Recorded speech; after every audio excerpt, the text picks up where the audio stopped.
This is our fourth and last course on this webinar about the introduction to religious tourism.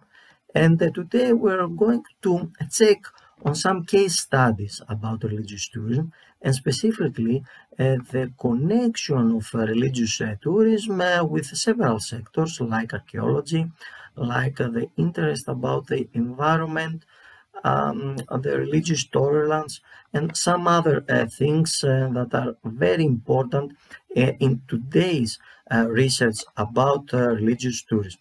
So in this final and fourth course, Kështu në këtë mësim të katërt dhe të fundit, we may discuss now about some case studies. ne do të diskutojmë disa nga raste studimore ose studime tematike. And we are going to focus on how religious tourism can be combined and what things we need to discuss about some important social issues. Dhe këtu do të diskutojmë se si mund të kombinohet turizmi religioz dhe me disa çështje, probleme të rëndësishme sociale. And as we have said, we will focus on the issues of environments. Dhe siç kemi thënë, do të fokusohemi në problemet e mjedisit, archaeology, religious tolerance and experience. Të arkeologjisë, të tolerancës religioze dhe të përjetimit religioz. But before that, let's see a literature review and see some statistics on the popularity of some case studies.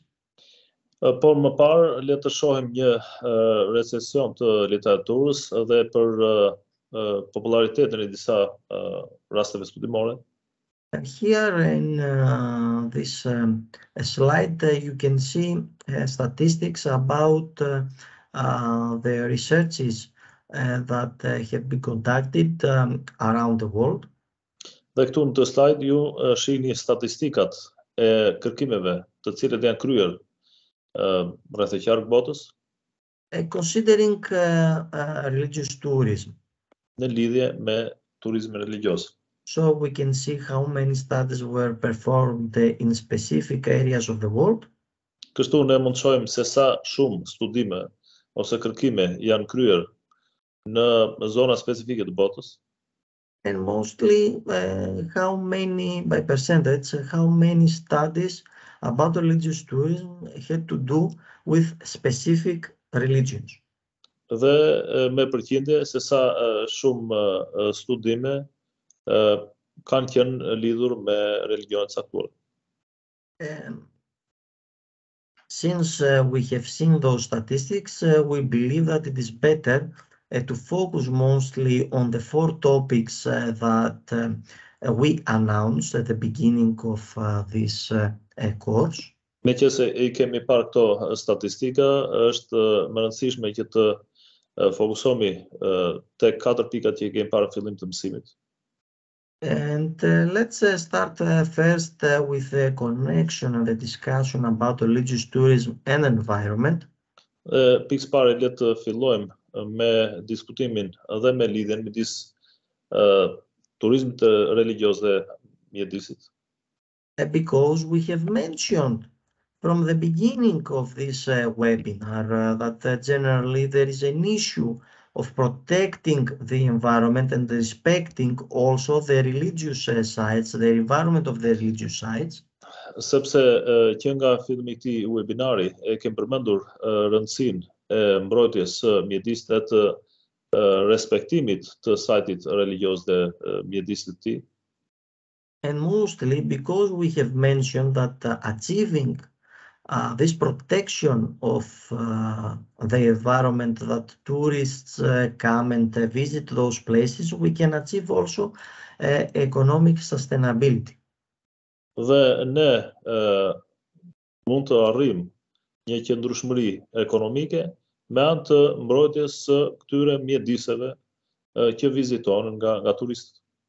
Here in this course, we're going just to present some research models that tried to see this connection, how we can connect and study tourism with the particle of the environment.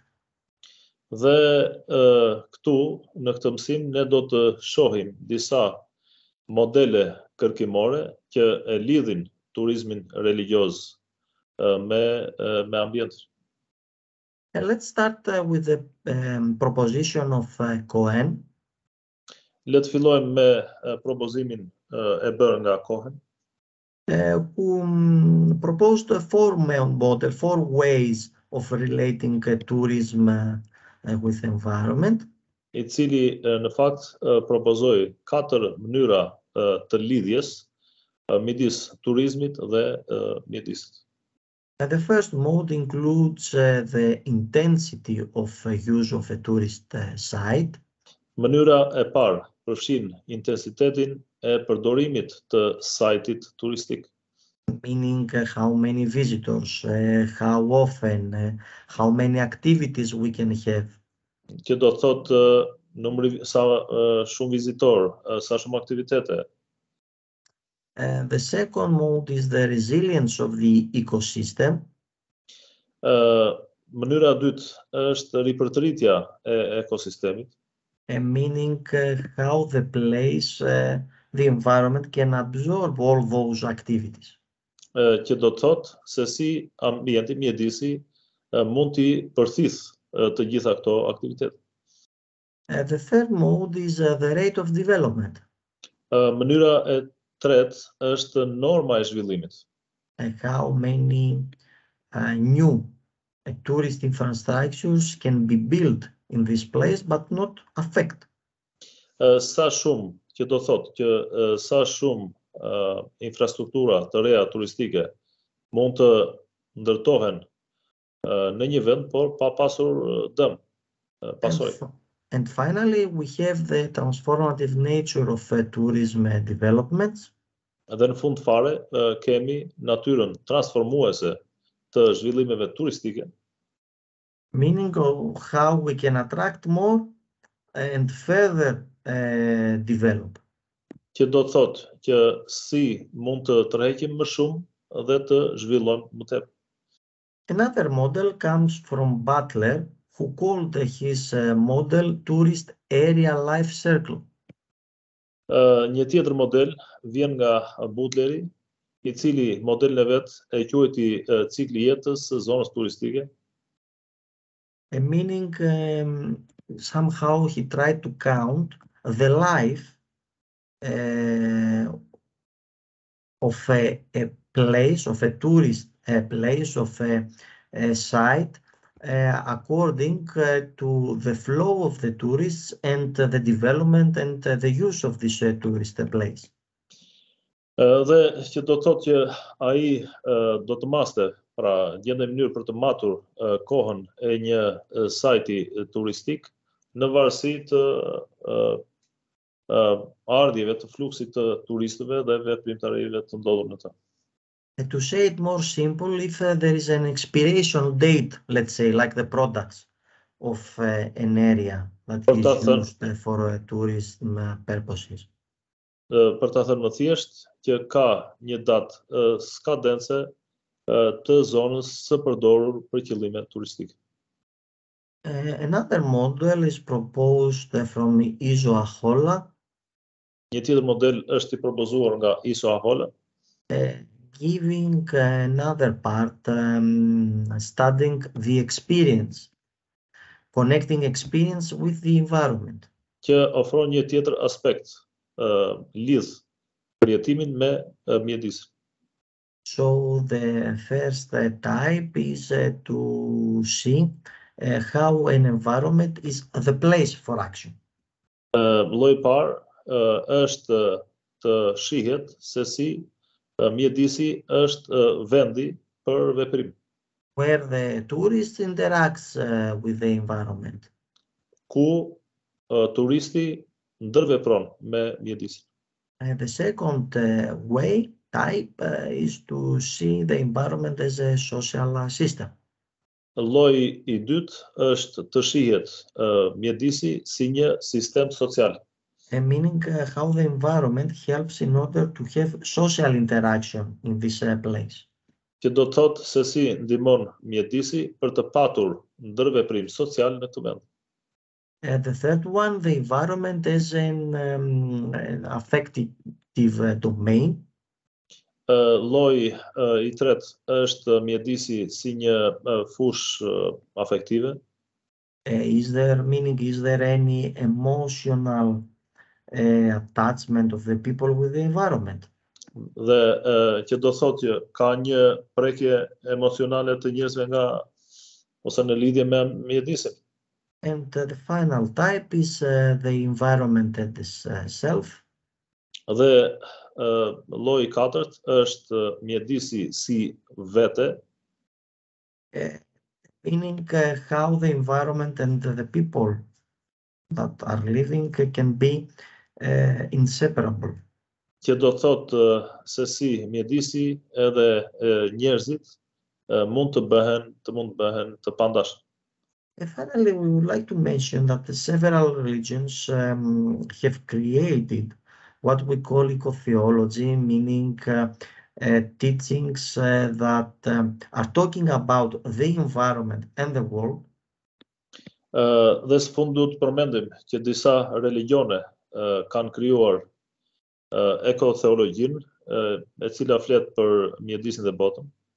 A specific example comes from Orthodox theology and the creation of a teaching that has to do with the creation of the world, the acceptance of the environment and preservation of the environment by human beings.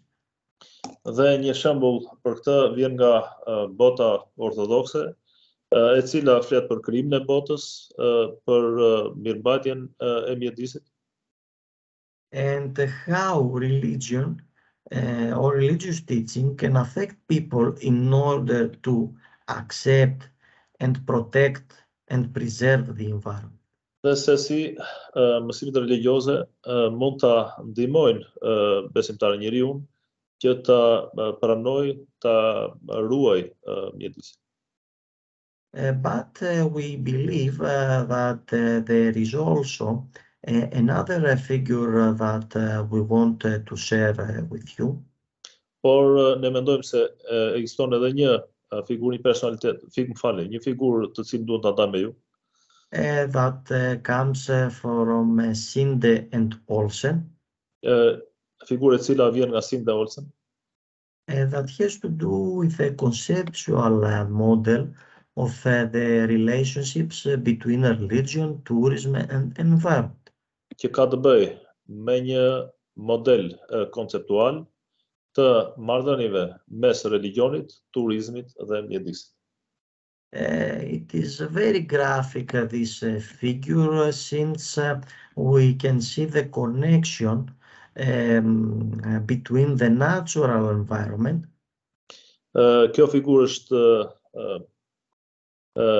tregon shumë grafikisht, sepse këtu mund të shohim lidhjen midis turizmit religioz dhe mjedis natyror. How affects and is affected by the configured environment, the environment that it is actually created from human beings. Si ai ndikohet dhe ndikon në mjedisin e konfiguruar, që do të thotë mjedisi i krijuar nga qenjet njerëzore. And the reason why we create this environment is religious tourism. Dhe arsyeja që ne e krijojmë këtë mjedis është pikërisht turizmi religioz. And of course the decisions come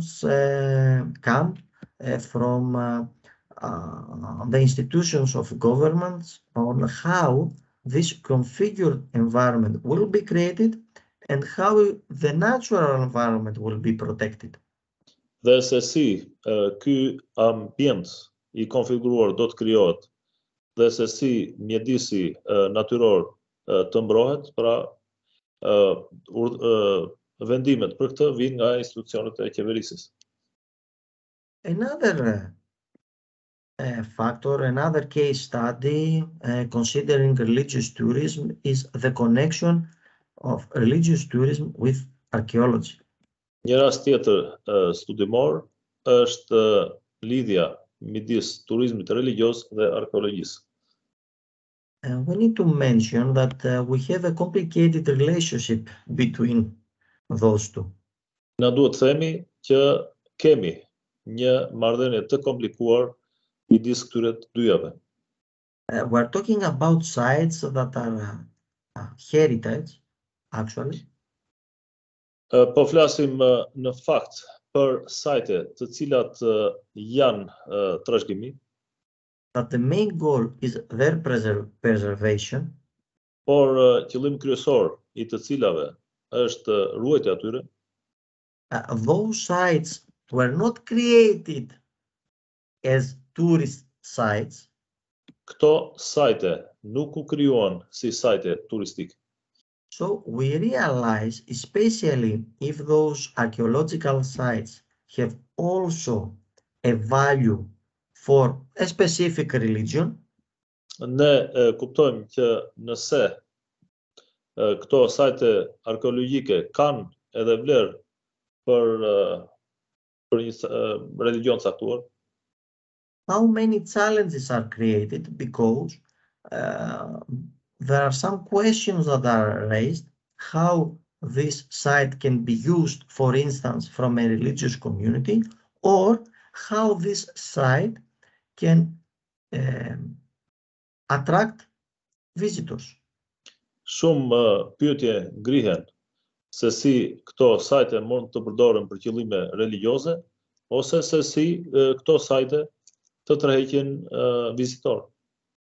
Because since a place is an archaeological site and also has a important value for a religion, Dhe përderisa një vend është një sajt arkeologjik, por nga ana tjetër ka edhe një rëndësi për një religion caktuar, you may understand the implications because this place should be preserved and sometimes not used for religious purposes or even to have a control how it should be used for tourist purposes as well. ju kuptoni që këtu ka ndërlikime sepse njëkohësisht ai duhet të ruhet edhe nga përdorimi religioz, por edhe nga turistët. So we have archaeological sites that are active for and open for visitors.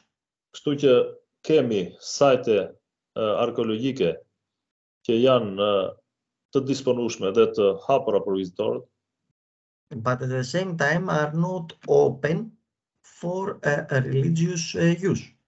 por në të njëjtën kohë nuk janë të hapura për përdorim religioz. So as I said before, we have some challenges and questions. Kështu siç e thash edhe më parë, kemi disa sfida dhe disa pikpyetje ose pyetje. How archaeological findings can be best interpreted, especially if they are also religious findings. Si mund gjetjet arkeologjike të interpretohen më mirë, veçanërisht kur ato janë edhe gjetje religioze. Who should interpret them and who has ownership on those findings? Kush duhet të interpretoj ato dhe kush e ka pronësinë mbi këto gjetje, zbulime. And also how it should be presented to the tourists. Dhe gjithashtu se si duhen ato të paraqiten turistëve. Are they religious sites or findings, so can we organize a pilgrimage, or should be an activity for cultural tourists or tourists in general? A janë ato sajte religioze ku mund të kryen aktivitete religioze, apo janë ato sajte kulturore për turizmin kulturor apo thjesht për turizmin? Because, as we said, the main challenge is the preservation of an archaeological site, and sometimes religious groups want to visit those sites because it is very important for them.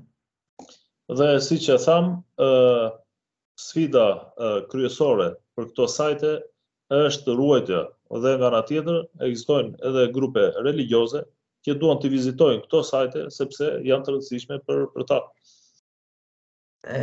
So we realize that we find two main challenges. Dhe kështu ne kuptojmë se zbulojmë shumë sfida.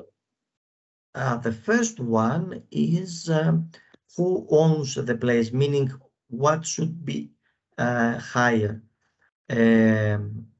Because there is a tension between archaeology and religiosity.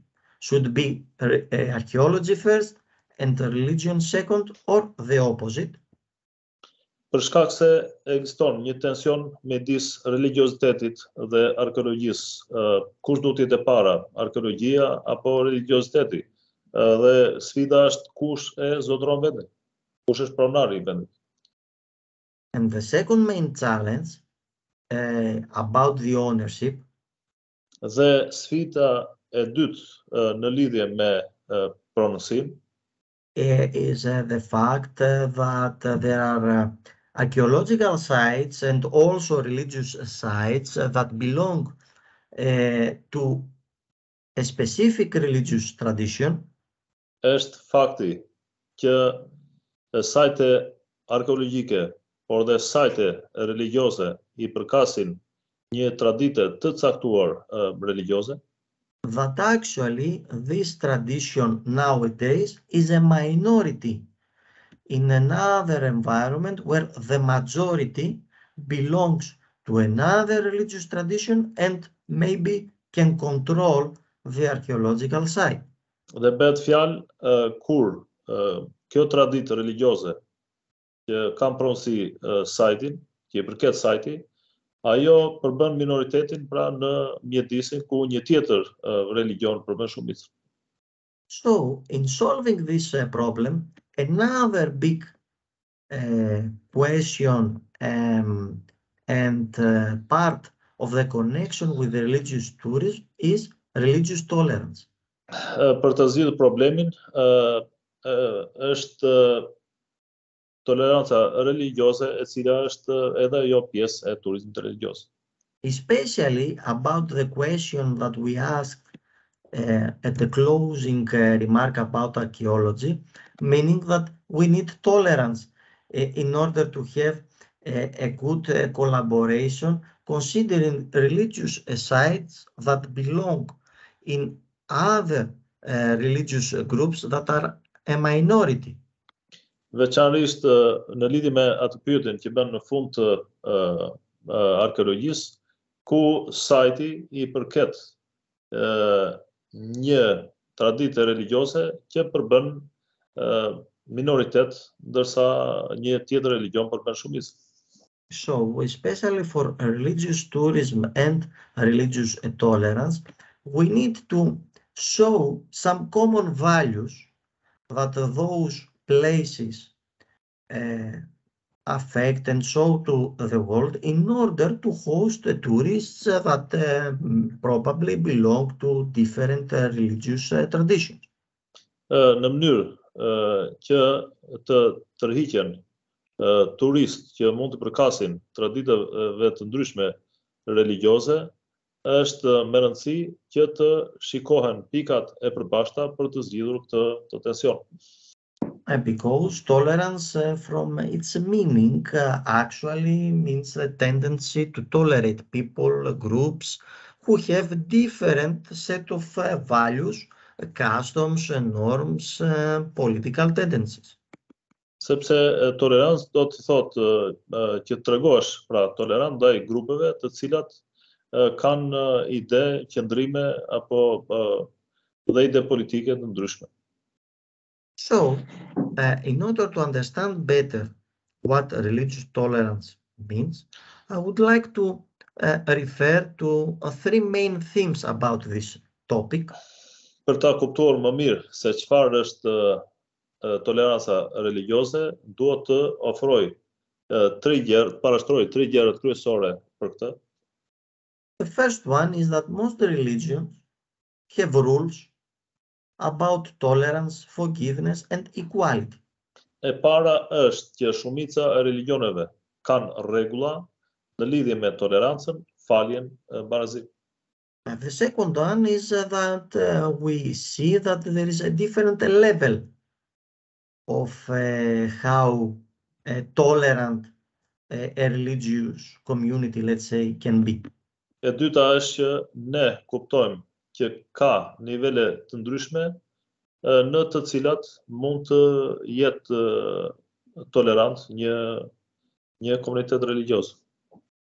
And the third one is that tolerance, pluralism, diversity are dependent and also help to reinforce each other, especially in those modern multicultural societies that we live in. Dhe treta, toleranca, diversiteti dhe pluralizmi varen nga njëri tjetri dhe gjithashtu përforcojnë njëra tjetrën, sidomos në këto komunitete shumë kulturshe të sotme që jetojnë. For this reason, in order to understand better this connection between religious tolerance and religious tourism, Për këtë arsye, për të kuptuar më mirë lidhjen midis tolerancës religjioze dhe turizmit religioz, we can propose, let's say, a model, a theoretical model, in order to understand better how those two can help each other.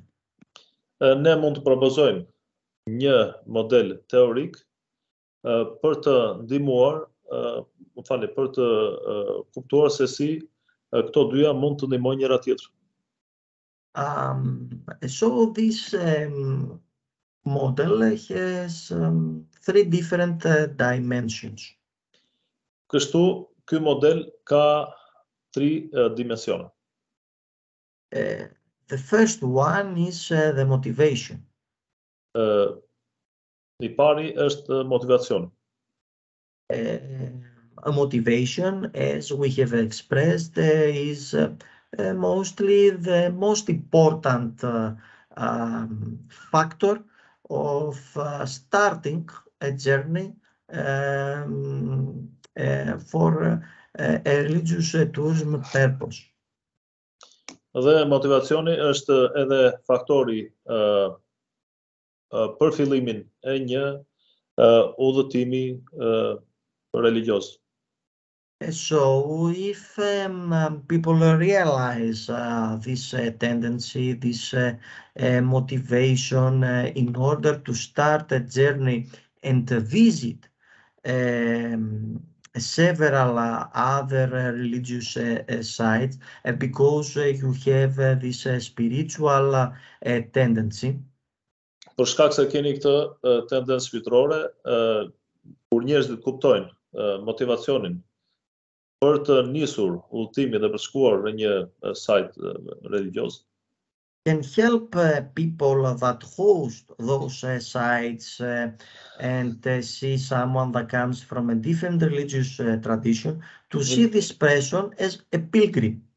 Dhe i ndihmojnë domethënë që këta njerëz të kuptojnë të ardhurit dhe ta shohin atë si pelegrim. So not to have this tendency between pilgrims and tourists. Të mos ekzistoj pra ky tension ose kjo tendencë midis turistit dhe pelegrimit. But to accept them, all of them, during the same time and achieve their goals of visit at the same time without any separation or any argument. Por që të pritën që të gjithë njësoj të arrijnë secili qëllimet e veta të udhëtimit dhe pa pasur ndonjë diskriminim. So motivation not to be a way of discrimination, but somehow a way of acceptance. Kështu që të përdoret motivacioni jo si mjet diskriminimi, por si mjet përqafimi ose pranimi. The second part is the journey, Pjesa e dytë është udhëtimi. meaning that someone that wants to travel and wants to visit a foreign country and foreign and different religious sites because he likes traveling. Që do të thotë që ai që nisi udhëtim për të shkuar në një vend tjetër ose për të shkuar në një sajt religioz i përket një religioni tjetër, sepse i pëlqen udhëtimi. Means that he is a person that accepts the other. It's tolerant in order to see completely different civilizations and different values and way of life. Që do thotë që ai është një njeri që e pranon tjetrin, që pranon një mënyrë tjetër jetese ose civilizim tjetër. And generally this mentality can help in order to grow tolerance between people and societies. Dhe në përgjithësi ky mentalitet e rrit, pra e zhvillon tolerancën midis njerëzve dhe shoqërisë. And finally the third one is the destination. Dhe në fund fare i fundit është destinacioni. The destination for the pilgrim is the main goal, meaning to achieve and let's say experience something spiritual or even have this connection with God. Dhe destinacioni për pelegrinë është edhe arritja e qëllimit të tij që mund të jetë lidhja shpirtërore ose përjetimi i Perëndisë. Of course, we have mentioned that maybe religious tourism also might seem more secular from the pilgrimage. E kemi përmendur që turizmi religioz mund të duket më shekullar se sa pelegrinazhi. But somehow we need to find a way in order to help those two somehow live together, Por duhet patjetër ta exist gjejmë together, duhet ta gjejmë një mënyrë që të dy pra të bashkëjetojnë, bashkëekzistojnë. but even with religious tourism to try to promote the sanctity of the place that you want to visit. Po dhe me anë të turizmit religioz të promovohet shenjtëria e vendit që kërkon të vizitosh. So in this way you promote the civilization of the other and you can grow the acceptance of the other. Në këtë mënyrë ti promovon civilizimin e tjetrit dhe rrit pranueshmërinë e tjetrit. And generally to grow feelings of acceptance and tolerance. Dhe në përgjithësi të rrisësh ndjenjat e pranimit dhe të tolerancës. The final case study that we wanted to discuss is about the connection of religious tourism and generally the experience, the feeling that someone has when visits a spiritual place, a religious site. Dhe lidhja midis turizmit religioz dhe përjetimit religioz është edhe rasti i fundit studimor që të diskutojmë dhe me përjetim turistik është pikërisht përjetimi ndjenjat që ndjen kur shkon në një sajt për të vizituar. Generally, most of the researchers focused on how people are feeling when they experience this travel, the accomplishment of their destination in a sacred place. Dhe në përgjithësi, studiuesit u morën me atë që ndjen personi kur bën këtë udhtim dhe kur e përfundon këtë vizitë në vendin e shenjtë. And if they are feeling happy or satisfied generally when they achieve their goal. Dhe nëse ndjen të lumtur apo të kënaqur pasi e kanë arritur qëllimin e tyre. The researches showed that there is a connection between the achievement of the goal of this travel, of this pilgrimage with happiness and self-satisfaction. Dhe studimet vërtetuan që kishte një lidhje midis arritjes së qëllimit të vizitës turistike ose të pelegrinazhit me vetë kënaqësinë apo vetë përmbushjen. But generally, it doesn't affect, at least later, their personal values or something that maybe change their way of thinking of life. Por në përgjithësi nuk ndryshon në qëndrimin e tij për sa i përket vlerave dhe mënyrës së jetesës. So someone can say that the fulfillment of the goal of the visit has an immediate effect on their feelings. Kështu që dikush mund të thotë që përmbushja e qëllimit të udhëtimit ka një ndikim të menjëhershëm në ndjenjat e tij. Mostly they feel happy. Kryesisht ata ndjehen të lumtur. But seems that doesn't change their approach on life or their personal values. Por prapse nuk e ndryshon mënyrën e tyre të jetesës ose vlerat e tyre personale. It is an instant moment. Mbetet pra një moment I çastit. So, discussing also about this last case, we believe we have concluded and covered a rather big circle of mentioning the basic factors of religious tourism. Përmendjen e faktorëve bazë të turizmit religioz, mendojmë se kemi përfunduar me këtë studim të fundit. And I think that this can give you more motivation in order to think deeper and search deeper about some of those things that we have discussed during this short webinar about religious tourism. Dhe mendoj se kjo do të përbëj një motivacion që ju të mendoni më tej dhe të kërkoni më thellë në lidhje me turizmin religioz. Thank you for your participation and your attention during this webinar. Ju faleminderit për pjesëmarrjen dhe për vëmendjen gjatë këtij webinari.